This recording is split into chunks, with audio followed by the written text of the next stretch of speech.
When my neighbor Karen illegally tapped into my water line to fill her new pool, I thought calling the city would solve it. But after 3 days of bureaucratic runaround while she bragged about her upcoming pool party, I decided to give her exactly the kind of water she deserved. Before watching full story, comment below from where you watching, also like and subscribe for more stories. The first time I noticed something was wrong with my water pressure, I thought it was just the old pipes acting up again. Our neighborhood was built in the 1970s, and maintenance issues weren't exactly uncommon. But when my morning shower turned into a pathetic trickle for the 3rd day in a row, I knew something more serious was happening. I'd been living in this house for 8 years, ever since my divorce left me starting over at 35. The modest 2-bedroom ranch wasn't much to look at, but it was mine. Every mortgage payment, every repair, every small improvement, I'd earned it all through 60-hour weeks at the engineering firm downtown. My neighbor Karen Westfield, however, had different ideas about property ownership. Karen had moved in next door 2 years ago with her husband Brad, a loudmouth real estate agent who wore gold chains and drove a leased BMW. They'd immediately started upgrading their yard with expensive landscaping, a gazebo, and endless complaints about everyone else's declining property values. But Karen's latest project was about to cross a line I never imagined anyone would dare cross. I was checking my water meter on that Tuesday morning when I noticed something that made my blood run cold. A bright blue PVC pipe, clearly new, was connected to my main water line. It disappeared under the fence toward Karen's backyard. "What the hell?" I muttered, following the pipe as far as I could see. The sound of splashing water and Karen's shrill laughter drifted over the 6-foot privacy fence. I grabbed my stepladder from the garage and climbed up just high enough to peer over the fence line. What I saw made my jaw drop. Karen had installed a massive above-ground pool in her backyard. Not just any pool, but one of those expensive 24-foot diameter monstrosities with a deck, lighting, and a filtration system that belonged at a resort. The pool was currently being filled with crystal-clear water that was flowing through a garden hose connected to what I now realized was my water line. "Karen!" I shouted over the fence. She looked up from her lounge chair, where she was sipping what appeared to be a mimosa at 10 a.m. "Oh, hi there, neighbor," she called back sweetly, as if stealing someone's water was as normal as borrowing a cup of sugar. "What is this pipe doing connected to my water line?" Karen's smile never wavered. "Oh, that tiny little thing? Brad had to connect it temporarily while we wait for the city to install our new meter. It's really not using that much water." "Not that much." I could feel my voice rising. "My water pressure has been practically non-existent for 3 days." "Well, I'm sure it's just a coincidence," Karen said, adjusting her oversized sunglasses. "Besides, we'll only need it for a few more days. Just until after my pool party this Saturday." "Pool party?" "Of course. Karen, you cannot just connect to my water line without permission. That's theft." Her expression shifted from fake sweetness to cold irritation. "Theft? Really? We're talking about water, not gold bars. Don't be so dramatic." "I'm calling the city utilities department," I said, climbing down from the ladder. "You do that," Karen called after me.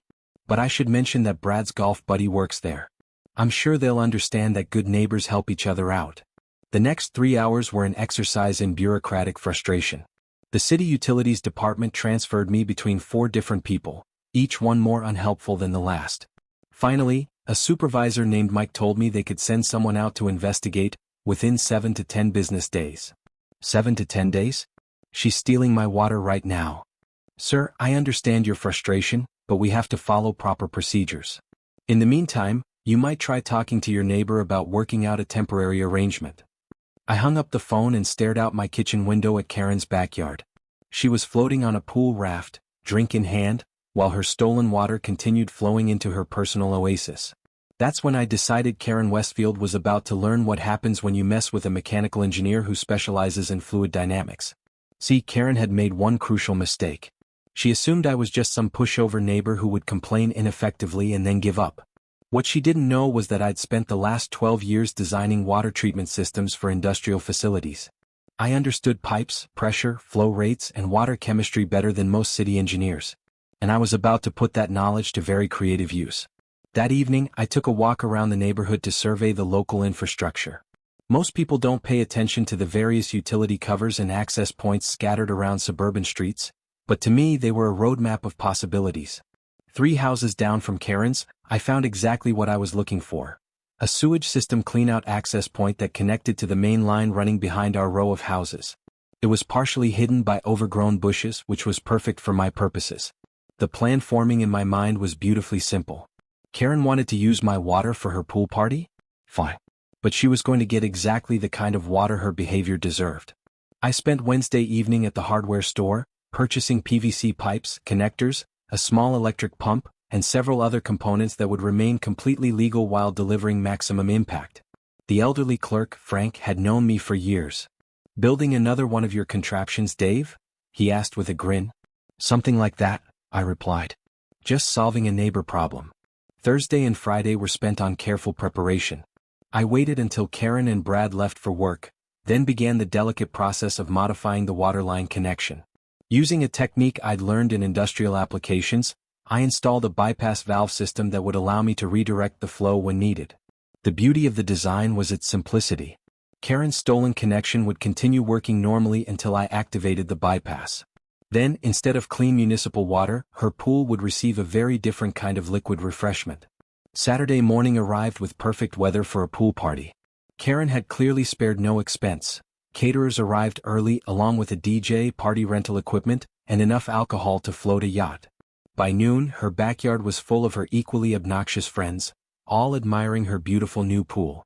I watched from my kitchen window as Karen held court in a ridiculously expensive bikini, bragging to anyone who would listen about her amazing new backyard oasis. "The water is absolutely crystal clear," I heard her telling a group of women. "We have the most amazing filtration system." At 2 p.m., I decided it was time to improve that filtration system. I slipped out my back door and quietly activated the bypass valve I'd installed. The switch was hidden behind my garden shed, completely invisible from Karen's yard. With the flip of a lever, Karen's precious pool was no longer receiving clean municipal water. Instead, it was now connected to a pump system that drew directly from the sewage line. The first sign that something was wrong came about 20 minutes later. I heard someone in Karen's yard say, "Hey, does the water look a little cloudy to you?" From my kitchen window, I could see concerned guests gathering around the pool edge, pointing at the water that was gradually taking on a distinctly brown tint. "It's probably just the lighting," Karen said loudly, though I could hear the uncertainty in her voice. Brad, come check the pool filter." But the water wasn't just changing color, it was beginning to smell. That distinctive aroma of sewage started drifting across both yards, and Karen's guests began backing away from the pool area. "Oh my God," I heard someone say. "What is that smell?" Karen was frantically checking pool equipment, her face growing redder by the minute. "There must be something wrong with the filtration system. Brad, call the pool company right now." Several guests had already started making excuses to leave. The catered lunch sat untouched as the sewage smell grew stronger. Karen's perfect pool party was turning into a disaster of epic proportions. By 3 p.m., the pool water had turned a rich chocolate brown color, and floating debris that definitely wasn't supposed to be there had begun appearing on the surface. Karen was in full panic mode, screaming at Brad to fix this right now. "Maybe it's something wrong with the neighbor's water line," Brad suggested, glancing toward my house. That's when Karen made her second crucial mistake. Instead of quietly investigating the problem, she decided to march over to my house and make it my fault. I was waiting for her when she stormed up to my front door. "Dave," she screamed, pounding on the door. "What did you do to my pool?" I opened the door with an expression of innocent concern. "Hi, Karen. I couldn't help but notice your party seems to be having some issues. Is everything okay? Don't play dumb with me. You did something to sabotage my pool." "Me? Karen, I'm just a guy having a quiet Saturday at home. Though I have to say, that smell is really something. Have you considered that maybe using someone else's water line without permission might have consequences?" Her face went purple. You can't prove anything." "Actually, I can prove quite a lot. Like the fact that you illegally connected to my water supply. I have photos, measurements, and documentation. I've also filed a formal complaint with the City Utilities Department, the Health Department, and the police." Karen's mouth opened and closed like a fish gasping for air. "You filed police reports? Theft of utilities is a crime, Karen. So is tampering with municipal water systems. I'm sure the authorities will be very interested in your creative approach to pool maintenance." Behind her, I could see the last of her party guests fleeing the scene. Brad was frantically trying to explain to someone on the phone why their pool had turned into a sewage lagoon.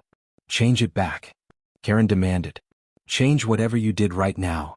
I smiled pleasantly. "I'm afraid I don't know what you're talking about." But I do have some advice. You might want to call a hazmat cleanup crew. That pool is going to need serious attention before it's safe for human contact again. This isn't over. Actually, Karen, I think it is. You see, while you were planning your party, I was documenting everything. I have photos of your illegal connection, recordings of our conversations, and a paper trail showing exactly when my water pressure problem started. The city inspectors will be here Monday morning. Karen turned and stormed back to her yard, where the pool had now achieved a color that could generously be described as sewage brown. The smell had driven away even the caterers, leaving behind tables of untouched food and decorations that looked absurdly cheerful next to the biohazard that was once a swimming pool. I watched from my window as Karen and Brad spent the rest of the afternoon frantically trying to drain the pool. But every time they pumped out the contaminated water, more flowed in to replace it. They couldn't figure out where it was coming from. By evening they'd given up. Karen sat on her deck, staring at her ruined pool party with the expression of someone who just learned that actions have consequences. Monday morning brought the city inspectors, just as I'd promised. I met them at the property line and showed them Karen's illegal connection to my water system. They were not amused. This is a serious violation, Inspector Rodriguez told me. Unauthorized connections to municipal water systems can contaminate the entire neighborhood supply. That's exactly what I was worried about, I said. I'm just glad we caught it before anyone got sick. The inspectors spent 3 hours documenting everything, taking photos and issuing citations. Karen received fines totaling $3,500 for illegal water connection, tampering with municipal utilities, and creating a public health hazard. But the real consequences were just beginning. Tuesday brought the health department, who condemned the pool area and required Karen to hire a licensed hazmat cleanup crew. The cleanup costs alone exceeded $8,000.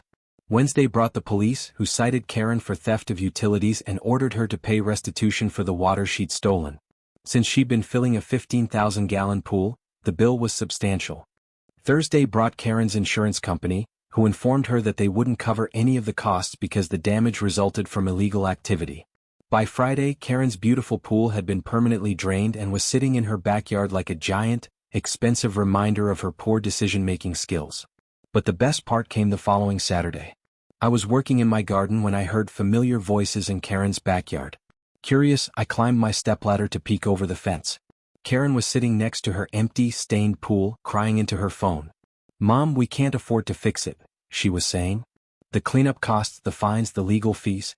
Brad says we might have to sell the house." I climbed down from the ladder with a satisfied smile. Sometimes the best revenge isn't elaborate planning or complex schemes. Sometimes it's simply letting someone's own actions catch up with them. 6 months later, Karen and Brad put the house up for sale. The real estate listing mentioned custom pool installation, but somehow failed to mention the sewage incident. The house sold for $40,000 less than they'd paid for it, largely due to the persistent odor that professional cleaning couldn't completely eliminate. The new neighbors, Jim and Susan Martinez, are wonderful people. They removed the contaminated pool completely and installed a beautiful vegetable garden in its place. When I told them the story of what had happened, Jim laughed and said, "Well, I guess that soil is really well fertilized now." Sometimes I sit in my backyard in the evening, enjoying my fully restored water pressure, and think about the lessons Karen learned the hard way. Stealing from your neighbors isn't just morally wrong, it's risky business when you don't know what your neighbor does for a living. And Karen? She learned that when you mess with someone's water supply, you might just end up swimming in something much worse than chlorine. The irony wasn't lost on me that Karen had gotten exactly what she deserved. A pool full of the same kind of crap she'd been dishing out to everyone else. Justice, as it turns out, sometimes has a very distinctive smell.